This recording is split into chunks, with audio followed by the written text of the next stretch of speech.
basically Larry King was a pimp, and the credit union was just a front. And how about the girls? How many girls would be there? Usually just 2 or 3. There wasn't usually very many girls.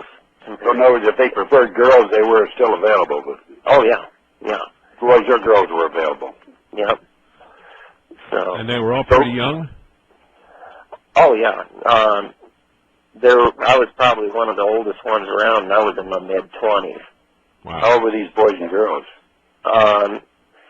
They could be anywhere from probably 8, 10, 12 years old, all the way to usually their early 20s. And where'd they come from? Some of them came from Omaha, some of them came from New York, or he had them out in Washington, D.C. He could pull people out of the woodwork from anywhere, it seemed like. Now, how about Los Angeles, Las Vegas, San Francisco? Oh, yeah, he had people all over. Now, did you have parties at all those cities? What's that?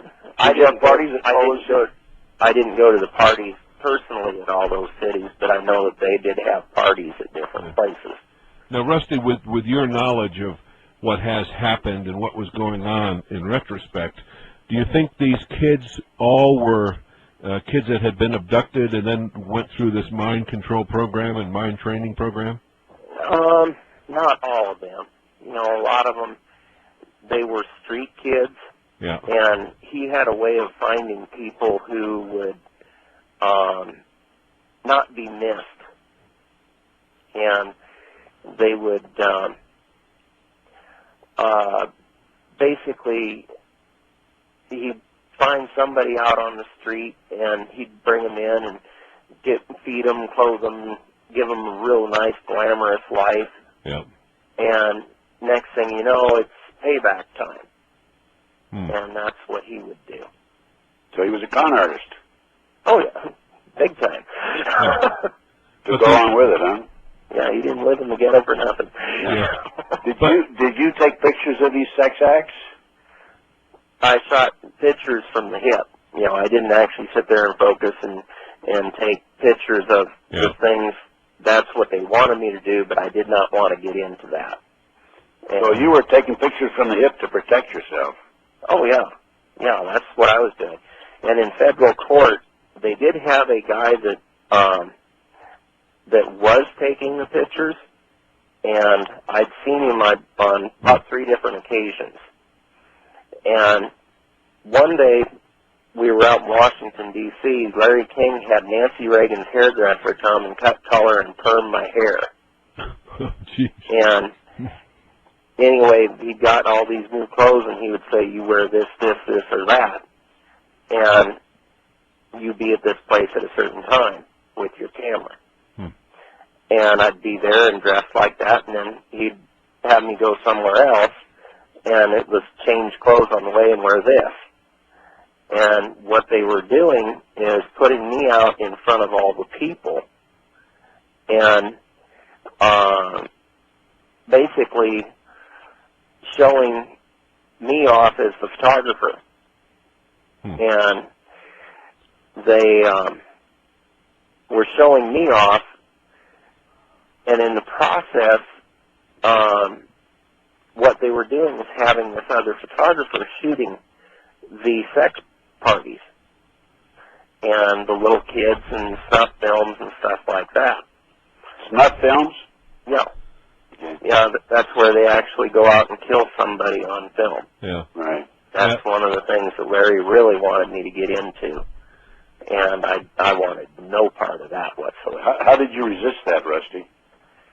Oh, I have ways of sidestepping a lot of things if I can help it. Yeah. And that's basically it is, you know, I got offered a tremendous amount of money to do these.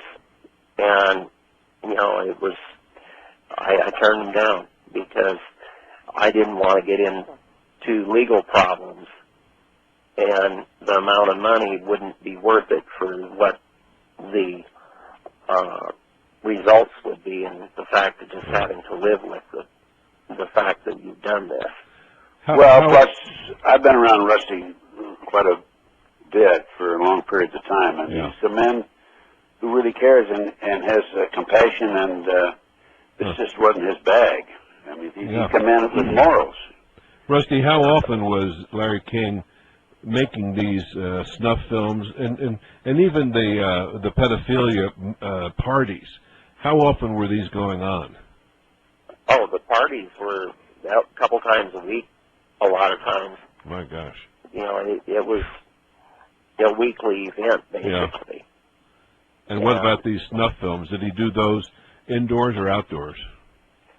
They were usually done out of the way. You know, they were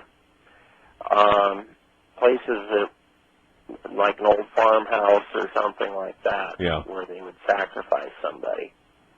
Boy. Who would they sacrifice? Basically, they'd take one of the kids. So the kids that had been kidnapped or otherwise? I guess. You know, as far as I could tell, that's where they'd come from. And did you get a chance to talk to any of these kids? Oh, there were some of them I got to talk to. You know, you didn't get to say too much because Larry always seemed to have an ear on everything, and you never knew who was going to rat you out to him. Yeah. You know, if you said something. And he was a very vicious man if you crossed his path. Did he torture you? Oh, there had been a couple times. You know, there was things where I was beat around a little bit, and you know, it was put pressure on. And he knew how to blackmail a person very well. Yeah. My gosh. How did he blackmail you?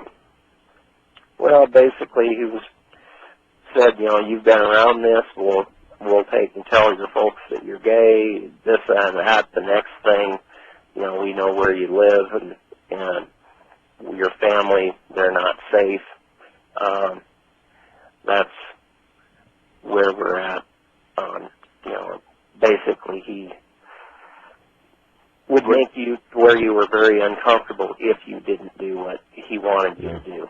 The film that you shot from your hip, Rusty, that was film that you kept for yourself and they didn't know about it? Yep. But what about the other film, huh? That's the film that Gary Caradori got killed over. The film from the hip. Yep. Wow. Yeah. Now, did you keep any... They didn't know you were doing this, of course.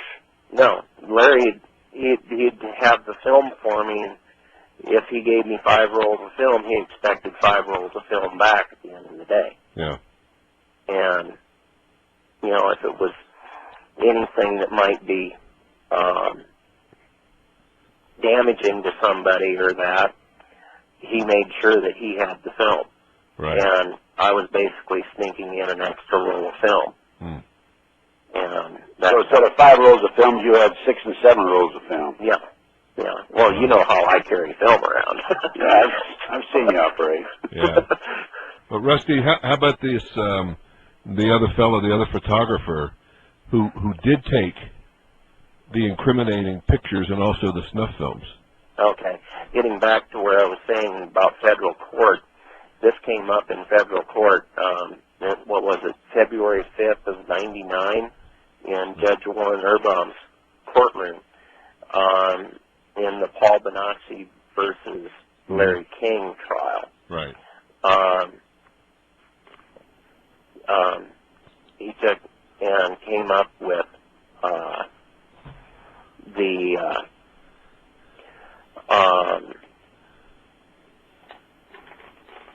the extra photographer came up. And you there? We're here. Okay. Yeah, it sounded like I got cut off. Anyway, that came up, and they had me take off my shirt and show them that I did not have a scar on my right shoulder. And the photographer that was filming the sex parties had a scar on his right shoulder. Oh, okay.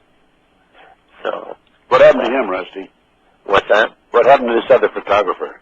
I have no idea where he's at, if he's even alive. Really? And did you know his name at the time? I was thinking it was Nick.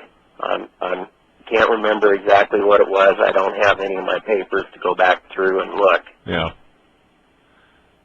Rusty, what an incredible experience, I have to tell you. I mean, just, you hear the stories. I read some of the testimony from Paul Benassi and the stuff. Up at Bohemian Grove. Did you